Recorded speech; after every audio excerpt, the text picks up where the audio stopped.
بسم اللہ الرحمن الرحیم۔ قرآن مجید فرقان حمید میں اللہ تبارک و تعالی نے فرمایا انما المؤمنون اخوہ، بے شک مسلمان آپس میں بھائی بھائی ہیں۔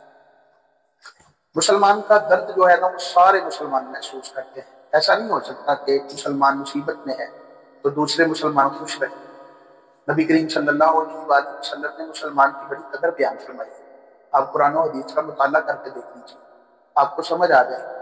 جب نبی کریم صلی اللہ علیہ وآلہ وسلم ہجرت کر کے مکے سے مدینے میں آتے ہیں تو صحابہ کرام علیہ رضوان اپنی جائیدادیں چھوڑ کے آتے ہیں۔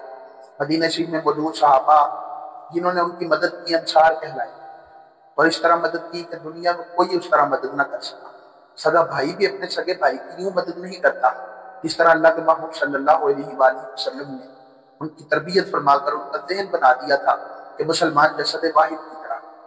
انہوں نے اپنے پوری جائیداد میں سے آدھا آدھا سامان جو ہے وہ ان کی نظر کر دیا، یہاں تک کہ جس کی دو بیویاں تھی اس نے ایک کو طلاق دے کے اس کو اس کے نکاح میں دے دیا۔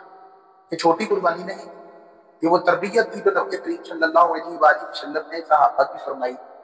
آج بھی مسلمان کو ضرورت ہے مسلمان کا درد محسوس کرے۔ آج مسلمان کہاں پر ظلم کی چکی میں نہیں پیس رہا۔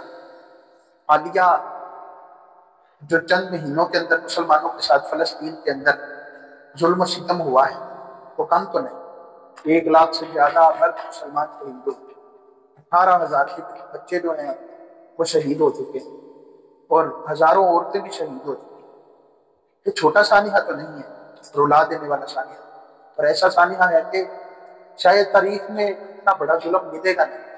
واقعہ کربلا ہم سنتے ہیں، واقعہ کربلا میں بڑی ظلم و ستم کی آندھیاں چلائی گئی، لیکن یقین مانی فلسطین کے اندر کام نہیں ہوا، بڑا ظلم ہوا ہے۔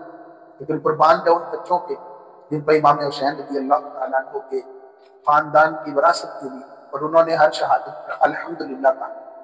انہوں نے پکارا ہے مسلمان، لیکن مسلمانوں سے نالا نہیں ہوئی، نظر اپنے رب پر رکھتی ہے، اور اپنے رب کی بارگاہ میں عرض کرتے ہیں ہماری مولا ہم تیرے ہیں، تیری ہی طرف لوٹتے ہیں، الحمدللہ ثم الحمدللہ، تیرا کرم، تو نے قربانیاں قبول کر لی۔ لیکن یہ درد، یہ کرب، یہ ان کی شہادتیں، یہ ہمیں پکار کے کہہ رہی ہیں مسلمانوں تم کہاں ہو؟ کیا تمہیں نہیں پتا کہ ایک مسلمان درد ہو اس کی تکلیف بھی تمہیں محسوس کرنی چاہیے؟ یہاں تو ہزاروں مسلمان درد میں نہیں کٹ گئے ہیں، بازو اتر گئے، ٹانگیں اتر گئے، بچے یتیم ہو گئے، والدین اپنے بچوں سے محروم ہو گئے، بے سہارا ہو گئے، مکانات نہیں رہے، اسپتالوں میں علاج کروانے جاتے ہیں تو بم گر جاتے ہیں، اور امت خاب پرگوش کے مزے لیتے ہیں۔ امت کو اس بات کی پرواہ نہیں کہ مسلمانوں کے ساتھ کیا ہو رہا ہے۔ 57 اسلامی ممالک ہیں، مسلمانوں کی 2.5 ارب کے قریب تعداد ہے۔ کفر ملت واحدہ بن کر ایک جگہ جمع ہو کر مسلمانوں کو دبا رہا ہے، لیکن 57 ممالک ہونے کے باوجود بھی مسلمانوں کا کوئی ملک ایسا نہیں کہ فلسطین کو بھی بول رہا۔ قیامت والے دن اپنے رب کو کیا جواب دے؟ مصطفیٰ جان رحمت صلی اللہ علیہ وآلہ وسلم کیا جواب دے؟